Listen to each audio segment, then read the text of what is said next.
Hello friends, welcome back to my channel. आज का हमारा फर्स्ट टॉपिक है प्रमोशन ऑफ बिजनेस यानी कि व्यवसाय का संवर्धन। Promotion of business involves all the steps taken from before the actual start of the business like idea generation, investigation and legal setup. यानी कि व्यवसाय का संवर्धन उन सभी कदमों को शामिल करता है जो व्यवसाय प्रारंभ होने से पहले उठाए जाते हैं, जैसे विचार निर्माण, जांच और कानूनी संरचना। यानी कि आपके क्या थॉट है, आप किस आइडिया के बेस पर अपना बिजनेस बना रहे हैं, फिर क्या आपने उसके बारे में इन्वेस्टिगेशन की है, और क्या आपके लिए लीगल जो संरचना है वो है, यानी कि जिस लीगल बेस पर आप अपना बिजनेस करेंगे। अब इसकी डेफिनेशन दी है एल एच हैने ने। Business promotion is the discovery of business opportunities and the subsequent organisation of funds, people and procedure to establish a business unit. यानी कि व्यवसाय का संवर्धन व्यावसायिक अवसरों की खोज और व्यावसायिक इकाई की स्थापना के लिए धन, लोगों और प्रक्रियाओं का संगठन है। यानी कि आप क्या कर रहे हैं, अपना मनी इन्वेस्ट कर रहे हैं, आप मैन पावर लगा रहे हैं और आप अपनी प्लानिंग कर रहे हैं, प्रोसीजर बना रहे हैं पूरा। इसके बाद आता है कंसिडरेशन ऑफ एस्टेबलाइजेशन और न्यू बिजनेस, यानी कि नए व्यवसाय की स्थापना में ध्यान देने योग्य बातें। नंबर 1 आता है सिलेक्शन ऑफ बिजनेस आइडिया, यानी कि आप कौन सा अपना बिजनेस आइडिया चूज़ करें, किस बेस पर आप अपना बिजनेस जो है वो बनाना चाहते हैं। तो ये कैसा होना चाहिए, प्रॉफिटेबल होना चाहिए, यानी कि आपको लाभ मिलना चाहिए, इनोवेटिव होना चाहिए, नया होना चाहिए, यानी कि आप सेम स्ट्रैटेजी रिपीट कर रहे हैं और कंपनीज की, और फिजिबल होना चाहिए, यानी कि व्यवहारिक विचार पर आधारित। उसके बाद फाइनेंशियल प्लानिंग करेंगे आप कि कितने पैसे लगेंगे, कितने आपके फंड्स लगेंगे और क्या क्या आपके पास अभी अवेलेबल है। उसके बाद आप लोकेशन एंड साइट सिलेक्शन करेंगे, यानी कि आप अपना मार्केट जो है वो किस जगह चूज़ कर रहे हैं, और फिर उस अकॉर्डिंग ही आप अपनी ट्रांसपोर्ट लेवल और यूटिलिटीज़ इन सब का निर्धारण करेंगे। उसके बाद आती है लीगल फॉर्मेलिटीज़, यानी कि जैसे आप रजिस्ट्रेशन कराएंगे, लाइसेंस लेंगे और अप्रूवल्स लेंगे। उसके बाद आता है अवेलेबिलिटी ऑफ रिसोर्सेज, यानी कि क्या क्या जो रॉ मटेरियल है या कोई भी आपको जो रिसोर्स लगेंगे, संसाधन लगेंगे, वो कौन कौन से होंगे। आपको कच्चा सामान चाहिएगा, मजदूर चाहिए, श्रमिक, और टेक्नोलॉजी भी चाहिएगी, मशीनें वगैरह, ये इसी के अंतर्गत आती हैं। उसके बाद आते हैं qualities of A successful businessman, यानी कि एक सफल व्यवसायी के गुण क्या होते हैं। और successful businessman possesses traits like vision, risk taking ability, leadership and adaptability. यानी कि एक सफल व्यवसाय में दृष्टिकोण, जोखिम लेने की क्षमता, नेतृत्व और अनुकूलता जैसे गुण होते हैं। इसकी डेफिनेशन दी है C.L. बंसल ने। A businessman is a person who undertakes the risk and management of business activities to earn profit. यानी कि एक व्यवसाय वह व्यक्ति होता है जो लाभ कमाने के लिए व्यावसायिक गतिविधियों का जोखिम और प्रबंधन करता है। अब इसके बाद इसकी क्वालिटीज़ क्या हैं। रिस्क टेकिंग एबिलिटी, यानी कि जो जोखिम है वो उसको उठा सके, उसमें एबिलिटी होना चाहिए। विजनरी थिंकिंग, यानी कि वो भविष्य के बारे में सोच समझ सके और उस अकॉर्डिंग अपनी प्लानिंग कर सके। उसके बाद आता है डिसीजन मेकिंग स्किल, यानी कि वो जो भी उसे निर्णय लेने हैं वो ऑन टाइम ले और सही इन्फॉर्मेशन के साथ, यानी कि इतनी जल्दी ले रहा है कि वो डिसीजन ही गलत हो जाए, और इतनी लेट भी नहीं कि अपॉर्चुनिटी मिस हो जाए। उसके बाद आती है लीडरशिप, क्योंकि गाइडेंस की ज़रूरत होती है अगर आप बिजनेस चला रहे हैं, तो उसमें एक अच्छे लीडर की गुण भी होने चाहिए। और उसके बाद आता है एथिकल कंडक्ट, यानी कि उसमें नैतिकता होनी चाहिए, ईमानदार होना चाहिए और एक रिस्पॉन्सिबल पर्सन होना चाहिए। उसके बाद आते हैं फॉर्म्स ऑफ बिजनेस ऑर्गेनाइजेशन, यानी कि व्यावसायिक संगठन के प्रकार। Different forms of business organisation offer varying control, liability and capital options, यानी कि व्यावसायिक संगठन के विभिन्न प्रकार नियंत्रण, उत्तरदायित्व और पूंजी के विकल्प प्रदान करते हैं। और उसके बाद सबसे पहले आता है हमारा सोल पार्टनरशिप, प्रोप्रिएटरशिप, यानी कि एकल स्वामित्व। This is the simplest form of business owned and managed bye a single person, यानी कि यह व्यवसाय का सबसे सरल रूप है जो एक व्यक्ति द्वारा स्वामित्व और संचालित किया जाता है। यानी कि जो भी मेन काम है एज अ ओनर वो एक ही व्यक्ति करता है। इसके बाद इसकी विशेषताएं क्या है। सिंगल ओनरशिप, यानी कि क्या है, एक ही व्यक्ति उसका स्वामी है, यानी कि पार्टनर्स है बहुत सारे, ऐसा नहीं है, सिर्फ एक ही व्यक्ति उसमें निर्णय लेगा। उसके बाद अनलिमिटेड लायबिलिटी यानी कि स्वामित्व की व्यक्तिगत देनदारी होती है, यानी कि ओनर इज़ पर्सनली लायबल, यानी कि वो पर्सनली ही लायबल होगा, यानी कि उसे कंपनी की तरफ से अलग समझा जा रहा है और एज अ इंडिविजुअल अलग, उन दोनों को एक ही समझा जाएगा। उसके बाद आता है क्विक डिसीजन मेकिंग, क्योंकि एक ही पर्सन को डिसीजन लेना है तो इससे क्या होगा, वो डिसीजन जल्दी ले पाएगा। उसके बाद लिमिटेड कैपिटल, आपकी जो रिसोर्स है वो सीमित होते हैं, क्योंकि एक ही है, आप एक ही व्यक्ति है।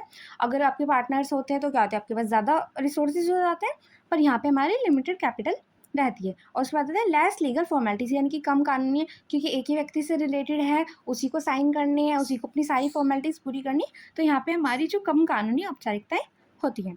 उसके बाद इसकी सुविधाएं क्या है, easy to start and close, यानी कि कभी भी आप शुरू कर सकते हैं, कभी भी बंद कर सकते हैं, एक पर्सन अपनी अकॉर्डिंग डिसीजन ले रहा है। एंड और डायरेक्ट इंसेंटिव टू ओनर, यानी कि जो भी लाभ मिलेगा वो किसको मिलेगा, ओनर को, और ओनर एक ही व्यक्ति है, तो जो भी लाभ होगा वो एक ही व्यक्ति का होगा।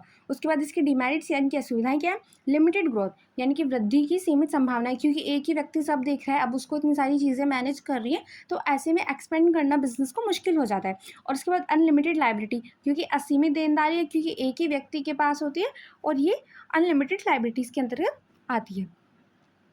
उसके बाद आती है पार्टनरशिप, यानी कि साझेदारी, a business owned and managed by 2 or more persons sharing profit and responsibility, यानी कि क्या हो रहा है, यहाँ पे दो या दो से अधिक लोगों द्वारा चलाया जा रहा है बिजनेस, जो लाभ को भी बांटते हैं और जिम्मेदारी को भी, यानी कि प्रॉफिट भी लेंगे तो रिस्पॉन्सिबिलिटी भी लेंगे। उसके बाद इसकी विशेषताएं आती है 2 और मोर पर्सन, यानी कि 2 या 2 से अधिक व्यक्ति होते हैं। एग्रीमेंट बेस्ड होता है, यानी कि आपने बोल दिया कि भाई तू मेरा पार्टनर बन जाए और वो बन गया, नहीं, यहाँ पे आपके पास रिटर्न में एक पूरा एग्रीमेंट होता है। उसके बाद म्यूचुअल एजेंसी, यानी कि each partner acts for all, यानी कि अगर एक व्यक्ति ही अगर कंपनी की तरफ से बोल रहा है तो वो पूरी कंपनी का माना जाएगा। उसके बाद अनलिमिटेड लायबिलिटी, इसमें भी आपकी जो हमारी वो होती है जिम्मेदारी, लायबिलिटी, वो हमारी अनलिमिटेड, यानी कि असीमित होती है, असीमित दायित्व। उसके बाद आती है प्रॉफिट शेयरिंग, अगर आपका प्रॉफिट है, आपका लॉस है, वो आपको शेयर करना पड़ेगा, क्योंकि आप रिस्पॉन्सिबिलिटी भी शेयर कर रहे हैं। उसके बाद इसकी सुविधाएं क्या है, more capital than sole property, यानी कि आपको एकल स्वामित्व वाली तुलना से अधिक पूंजी मिल रही है, क्योंकि आपके पास 2 या 2 से अधिक पार्टनर्स हैं। और उसके बाद डिवीजन ऑफ का काम कम हो जाएगा, क्योंकि ज़्यादा लोग हैं तो काम बढ़ जाएगा। उसके बाद इसकी असुविधाएं क्या है, रिस्क ऑफ कॉन्फ्लिक्ट, यहाँ पे जो लड़ाई झगड़े हो सकते हैं, अगर एक इंसान होगा तो वही डिसीजन लेगा, अब 2 लोग हैं या 2 से अधिक लोग हैं तो उनके हर डिसीजन में, या फिर उनकी आर्ग्यूमेंट भी हो सकती है, तो यहाँ पे मतभेद की संभावना होती है। एंड जॉइंट लायबिलिटी, यानी कि संयुक्त देनदारी होती है। अब इसके बाद आता है जॉइंट स्टॉक कंपनी, यानी कि संयुक्त stock company. A joint stock company is an artificial person created by law having an a separate legal entity and perpetual existence, यानी कि यह एक कृत्रिम व्यक्ति है जिसे कानून द्वारा बनाया जाता है, जिसकी अलग कानूनी पहचान और स्थायी अस्तित्व होता है, यानी कि ये एक कृत्रिम व्यक्ति, यानी कि रियल पर्सन नहीं है, पर इसको कानून के द्वारा एक एज अ पर्सन ही ट्रीट किया जाता है। उसके बाद इसकी विशेषताएं क्या है, सेपरेट लीगल एंटिटी, यानी कि डिफरेंट फ्रॉम इट्स मेंबर्स, यानी कि जो सदस्य हैं वो ही एज अ कंपनी नहीं माने जा रहे, जो भी ये कंपनी है उसकी अलग से एक एंटिटी पहचान है। उसके बाद लिमिटेड लायबिलिटी, यानी कि इसमें जो आपके दायित्व होते हैं वो होते हैं सीमित। उसके बाद प्री सेक्सुअल सक्सेशन, यानी कि सदस्यों की स्थिति को अलग लगातार चलता है सदस्यों की स्थिति से, तो यहाँ पे इसका अलग है, मेंबर्स से अलग इसकी एंटिटी है। उसके बाद कॉमन सील, यानी कि एक्ट थ्रू इट्स सील, यानी कि कॉमन सील के माध्यम से कार्य करता है। और उसके बाद ट्रांसफरेबिलिटी ऑफ शेयर्स, यानी कि जो आपके शेयर हैं वो आप ट्रांसफ़र कर सकते हैं। इसके बाद इसकी सुविधाएं क्या है, लार्ज कैपिटल, यानी कि आपको बड़ी मात्रा में पूंजी मिल जाती है। लिमिटेड लायबिलिटी, यानी कि जो आपकी जो साझेदार दायित्व है वो सीमित होता है।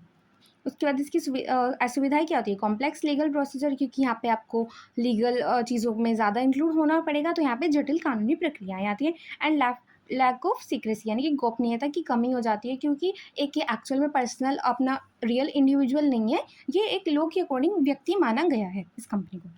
उसके बाद आती है कोऑपरेटिव सोसाइटीज़, यानी कि सहकारी संस्था, a voluntary association of people formed for mutual help and operated on the principles one man one vote, यानी कि यह लोगों की एक स्वैच्छिक संस्था है जो परस्पर सहयोग के लिए बनाई जाती है और एक व्यक्ति एक मत के सिद्धांत पर चलती है।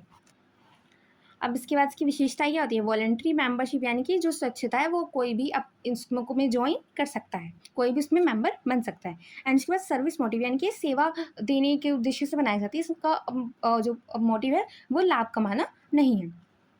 उसके बाद डेमोक्रेटिक कंट्रोल यानी कि लोकतांत्रिक निर्णय होता है, यानी कि जो भी डिसीजन लिया जाएगा वो वोटिंग के अकॉर्डिंग लिया जाएगा। उसके बाद लीगल एंटिटी, ये भी एक जो है इस कानूनी तौर पर व्यक्ति इसको माना गया है। उसके बाद लिमिटेड रिटर्न्स, यानी कि यहाँ पर भी जो आपके लाभांश होंगे वो सीमित होंगे। उसके बाद इसकी सुविधाएं क्या है, इक्वल एंड म्यूचुअल लाभ, यानी कि यहाँ पे सबको समानता मिल रही है और सभी परस्पर मिलकर सहायता करते हैं। उसके बाद गवर्नमेंट सपोर्ट, यहाँ पे इनको गवर्नमेंट का भी सपोर्ट मिलता है ऐसी संस्थाओं को।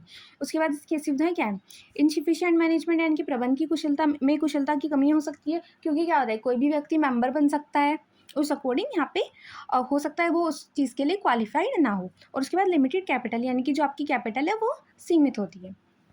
उसके बाद आता है difference between private and public company. Private company क्या होती है, प्राइवेट कंपनी जो पब्लिक नहीं है अकॉर्डिंग टू कंपनी लॉ। अब इसमें जो इनके डिफरेंस के पॉइंट आते हैं प्राइवेट और पब्लिक कंपनी के, वो देख लेते हैं। सबसे पहला आता है जो प्राइवेट कंपनी है वो निजी कंपनी होती है और जो पब्लिक है वो सार्वजनिक है। उसके बाद जो प्राइवेट कंपनी है उसमें मिनिमम 2 मेंबर होनी चाहिए और अधिक से अधिक यहाँ पे 200 मेंबर हो सकते हैं।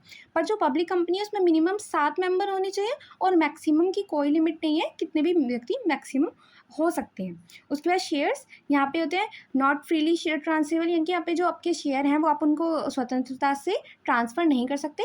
बट अगर सार्वजनिक कंपनी है तो आप अपने शेयर्स को फ्रीली ट्रांसफ़र कर सकते हैं। उसके बाद आता है पब्लिक ऑफर, यानी कि यहाँ पे नो पब्लिक इश्यू, जनता को आमंत्रित नहीं किया जाता, यानी कि जैसे आप अपने शेयर्स लॉन्च कर देते हैं जनता के लिए, वो आप नहीं कर सकते। बट यहाँ पे एज इन पब्लिक कंपनी आप लोगों को इनवाइट करते हैं, तो यहाँ पे आप जनता को इनवाइट कर सकते हैं। उसके बाद जो नाम आता है प्राइवेट कंपनी के आगे आपको प्राइवेट लिमिटेड लगाना होता है, और जो नॉर्मल कंपनी होती है पब्लिक कंपनी उनके आगे खाली लिमिटेड लगाया जाता है। उसके बाद फॉर्मेलिटीज़, यहाँ पे फॉर्मेलिटी के लिए कम नियम होते हैं जो प्राइवेट कंपनी होती है, पर जो पब्लिक कंपनी होती है उसके लिए आपको ज़्यादा रूल्स फॉलो करने होते हैं। उसके बाद आता है concept of one person company, यानी कि OPC, एक व्यक्ति कंपनी की संकल्पना। OPC is a company formed with only one person as its member, combining benefits of sole proprietorship and company form, यानी कि यह एक ऐसी कंपनी है जिसमें केवल एक व्यक्ति सदस्य होता है जो एकल स्वामित्व और कंपनी के लाभों को जोड़ती है, यानी कि जो आपकी सोल प्रोप्राइटरशिप है और जो आपकी कंपनी के बेनिफिट्स है ये उनको कंबाइन कर रही है। इसके बाद इसकी की पॉइंट्स क्या होते हैं, सेपरेट लीगल एंटिटी, यानी कि इसकी भी अलग से कानूनी पहचान होती है, अलग से अस्तित्व होता है। लिमिटेड लायबिलिटी, यानी कि यहाँ पे जो आपकी दायित्व होंगे, देनदारी होगी वो सीमित होगी। उसके बाद सुटेबल फॉर सोलो एंटरप्रेन्योर्स, यानी कि अकेले उद्यमियों के लिए उपयुक्त होती है, यानी कि जो अकेले एज अ इंडिविजुअल काम करते हैं।